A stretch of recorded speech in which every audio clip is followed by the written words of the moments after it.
Welcome to the Great Basin Seasonal Outlook for June through September. Over the last 30 days, we've continued to see cooler than normal temperatures over the northern half of the Great Basin, with near normal conditions in the south. We've also continued to see this pattern of wetter than normal conditions, especially across portions of Idaho, and much drier conditions over the southern half of the Great Basin. Since October 1st, the beginning of the water year, we've seen again very dry conditions continue over the southern third of the Great Basin.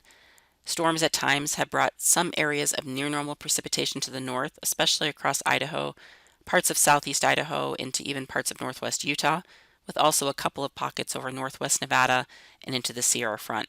However, much of this precipitation was earlier in the winter season or late fall season of 2021, so this is now over 6 or 7 months ago we did see that precipitation. Here's a breakdown of the precipitation by month starting last October.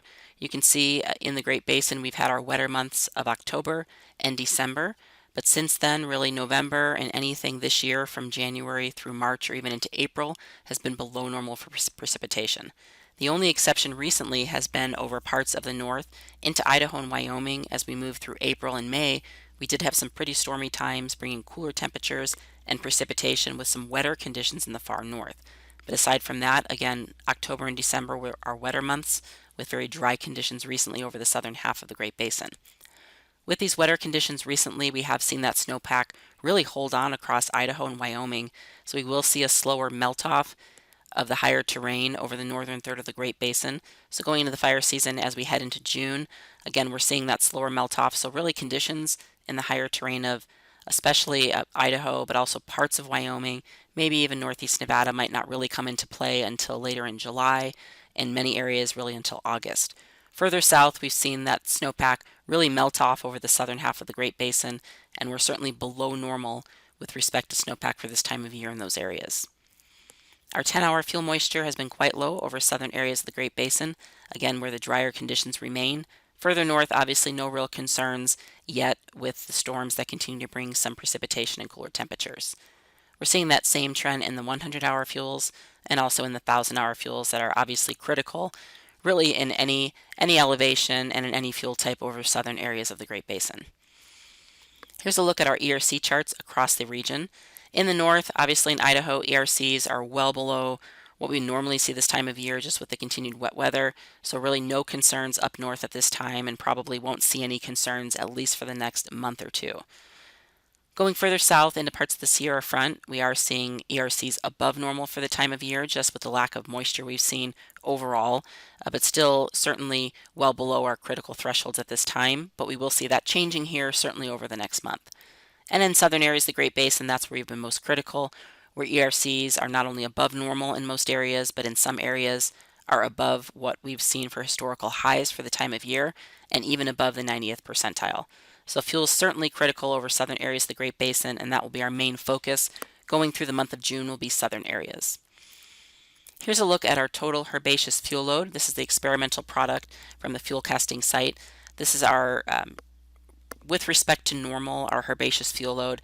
You can see some pockets in the blues and whites showing near to above normal fuel load. Over parts of southern Nevada, a lot of this is just standing dead fuel from what we saw last year. We did see some large fires in this area and we'll likely see some pop up as we go through the next couple of months before the monsoon moisture hits. Further north, we are seeing some pockets in northwest Utah, even in northwest Nevada. Again, some relatively small pockets of above normal fuel load. We are seeing quite a bit of grass growth over many areas of western and northern Nevada into northern Utah and southern Idaho. A lot of this is still short, but it is fairly continuous. So we are expecting more fires certainly than what we saw last year, which was a fairly low year with respect to fires in acreage, certainly in northern Nevada and even into parts of southern Idaho as well. So to say we're going to see more than last year, again, really pushes us to around normal in most areas. The only change really is across parts of the lower terrain of Idaho, where we've continued to see that wet weather over the last month. So we will see some areas where we could have quite an impressive grass load, at least in some of the annual herbaceous component. This is a projection of what could occur this year. So looking in part of the Snake River Plain into western Idaho and the lower terrain, that could be some areas that we do see some additional fine fuel growth that once it finally cures going through the month of July most likely is where we'll really start to see probably more fires pop up with some greater acreage. Our soil moisture still remains quite low over southern areas of the Great Basin, really in many areas with the exception of parts of Idaho, and this is again really due to the long-term drought that we're continuing to experience.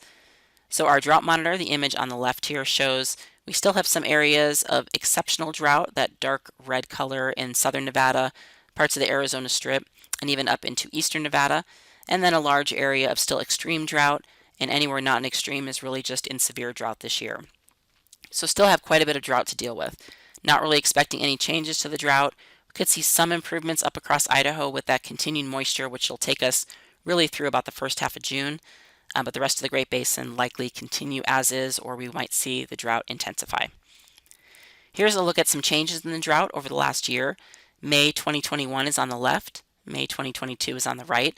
You can see we've had some good improvements with the moisture we saw last year during the monsoon, especially across southern half of the Great Basin. So we have certainly less of that exceptional drought category, but we still have obviously severe drought to contend with.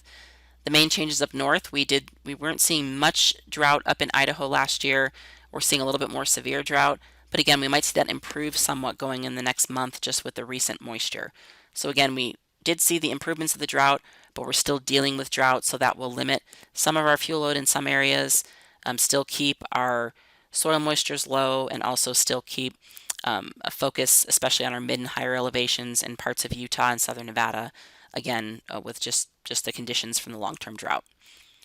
Looking at our evaporative demand drought index, our EDDI, this shows the shorter changes in drought over the last 4 weeks. We've seen that drought really continue to intensify over southern areas, which again is where we've remained warm and dry. But looking over northern areas, we've definitely seen some short-term improvement across Idaho and Wyoming, and we will see that hopefully continue here for the next couple of weeks, and then we will likely see some drier periods. So again, a little bit of improvement up north. Here's a look at our time series of drought for the last 20 years or so, year 2000 on the left, year 22 on the right, and you can see our periods that we've had more exceptional drought and periods that we've seen less drought. So for our lower elevation BLM acres, we tend to burn more acreage in years that we don't have drought. We obviously get more fine fuel growth.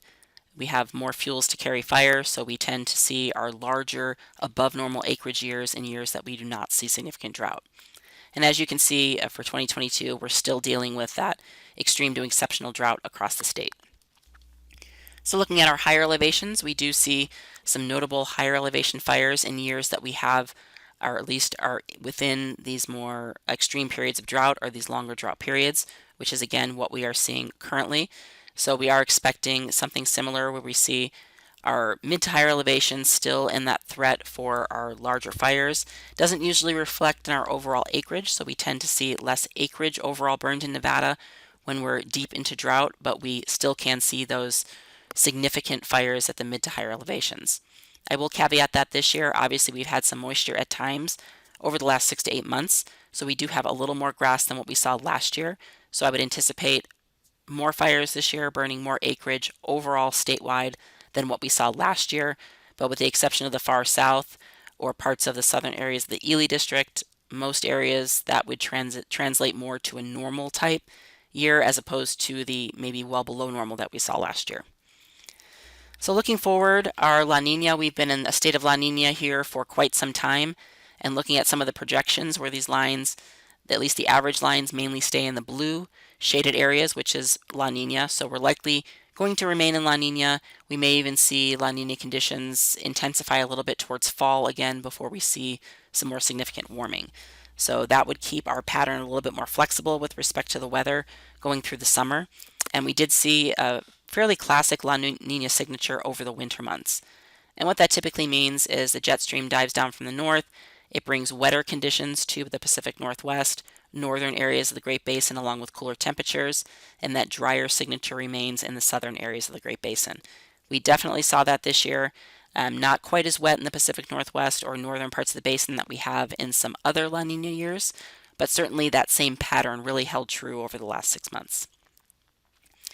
Looking at our the NOAA CPC prediction for the next 8 to 14 days, taking us from June 8th through the 14th, as we head towards the middle of the month, we really will see this transition to more high pressure ridging for the Great Basin, bringing us warm temperatures, drier conditions.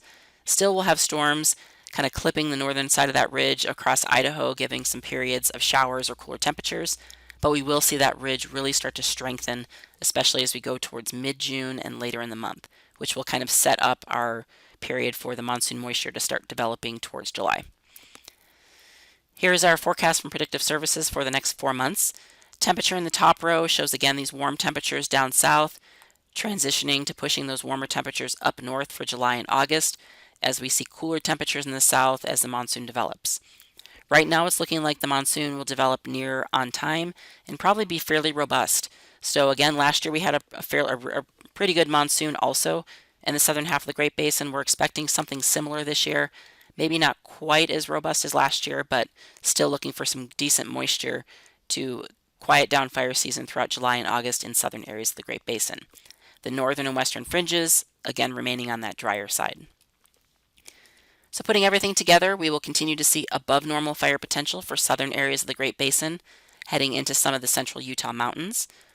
As we head into July, we are expecting that monsoon moisture to really take shape over southern areas of the Great Basin, at least by the first week or two in July, pushing that above normal threat further north into Utah, and also the Sierra Front, similar to last year, with the snow melt-off about similar in timeline as what we saw last year, and the soil moistures in the drought. We are anticipating again the mid to higher elevations of the Sierra Front still being problematic going through this fire season. By August, still the Sierra Front could see some issues as we're not expecting any extreme moisture for that area, but really it's Idaho, Wyoming that really start to heat up. The southern areas of Idaho and the lower terrain where we might see that increased fuel load might start picking up in July, but it's really by August we'll start to see a more problematic fire potential possibly for parts of Idaho and into Wyoming. And then by September, still with the warm conditions up north, we may see that fire season hold on a little bit longer but quiet down over the rest of the Great Basin. So that concludes our seasonal forecast for June. Check back next month for the latest updates.